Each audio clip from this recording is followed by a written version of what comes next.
시장의 80%는 쉽니다 라는 말을 들어본 적이 있을 겁니다. 우리는 인간이기 때문에 어쩔 수 없는 한계에 부딪힙니다. 매번 의사결정 과정에 감정을 결부시키죠.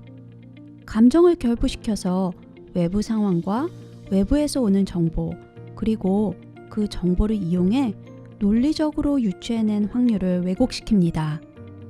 그렇게 왜곡된 결과물은 의사결정을 내리는데 필터로 이용됩니다. 다시 말하면 우리는 감정을 이용해 단지 마음을 편하게 만들기 위한 빠른 결론을 내려버립니다. 그리고 이와 같은 행동은 투자 의사 결정 과정에서도 똑같이 벌어집니다. 보통 투자를 위한 분석에는 두 가지가 있습니다. 정성적인 방법과 정량적인 방법입니다. 가장 보편적인 투자 방법은 정성적인 방법으로 펀디멘탈한 정보를 분석하는 겁니다.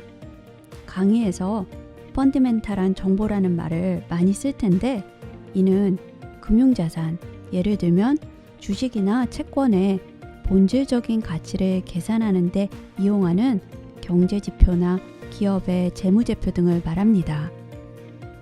정성적인 방법은 투자자가 주관적인 판단으로 언제 무엇에 투자할지를 정합니다. 정성적인 방법이 주관적이라고는 했지만 정성적인 방법을 시행할 때 수를 사용한 분석을 하지 않고 직관에 의해서만 하는 건 아닙니다. 대부분의 투자자들은 시장 분석, 원인이 되는 요소들의 분석, 전문가의 의견, 그리고 가장 중요하게는 엄청난 시간의 토론 등을 통해 의사결정을 합니다. 정성적인 방법에서는 결국 이 모든 정보를 합쳐서 최종 의사결정을 인간이 합니다. 정성적인 분석의 반대는 정량적인 분석입니다. 정량적인 분석은 모든 것을 숫자로 바꾸어 그 숫자에 의한 결정을 합니다. 위에서 소개한 정성적인 분석이 끝에 가서는 직관으로 결론을 내린다면 정량적인 분석은 끝에 가서 결과적으로 숫자에 의해 결론을 끌어냅니다. 그리고 정량적인 분석으로 하는 투자를 퀀트 투자라고 합니다.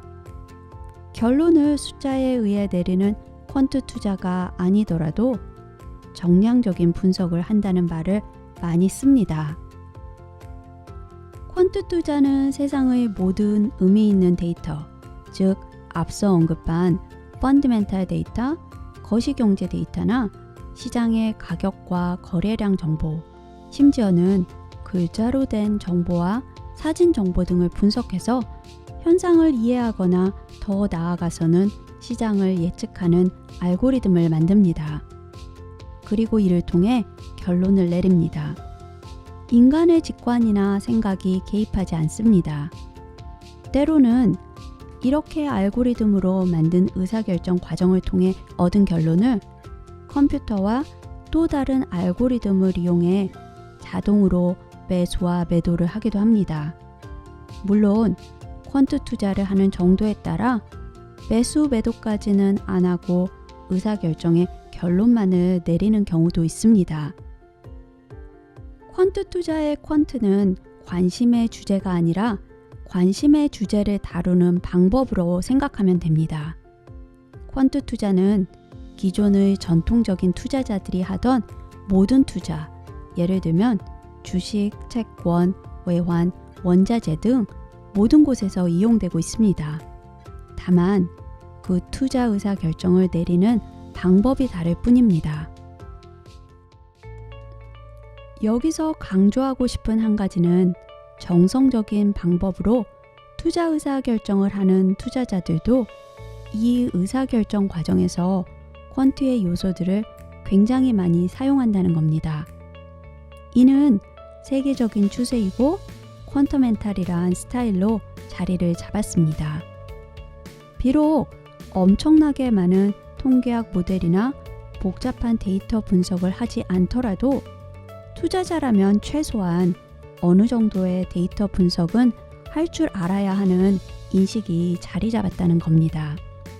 그렇기 때문에 첫 번째 퀀트 투자 강의는 이런 일에 필요한 가장 기본적인 스킬을 배우는데 중점을 두었습니다. 퀀트도 단순히 하나의 퀀트로 정의하기는 어렵습니다. 일단 펀드를 운용하는 바이사이드의 퀀트들이 주로 많이 사용하는 퀀트 투자 기법이 있고 이를 위한 기본 지식이 있습니다. 바이사이드에서도 패시브냐, 액티브냐에 따라서 다른 이야기를 해야 합니다. 물론 셀사이드로 가면 또 다른 퀀트 기법과 모델에 대한 이야기를 할 수 있습니다. 우리 강의의 커리큘럼은 이런 차이에 염두를 두고 지속될 예정입니다.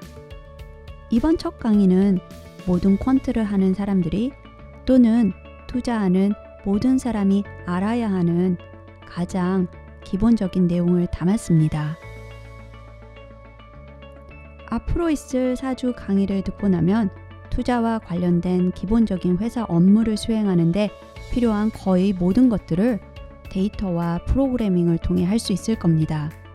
예를 들어 데이터를 불러들이고 과거 성과를 분석하며 어떤 리스크 요소가 있는지를 분석하며 과거 성과 분석과 리스크 요소들을 결합해 최적화된 포트폴리오를 만드는 일 등을 할 수 있습니다. 여기서 더 나아가 깊이 있는 성과 분석을 할 수 있는 툴들을 배우고 실습하게 될 것입니다. 사실 과거를 분석하는 것과 미래를 예측하는 모델을 만드는 것은 굉장히 다르다고 할 수 있습니다. 투자자로서 해야 하는 일은 미래를 예측하는 모델을 만드는 겁니다. 이 과정에서는 아주 간단한 기본적인 예시를 한두 개 들어 연습하겠습니다. 하지만 퀀트들이 쓰는 미래를 예측하는 모델을 만들기 위한 방법들은 좀 더 심화된 다음 과정에서 심층적으로 다루도록 하겠습니다.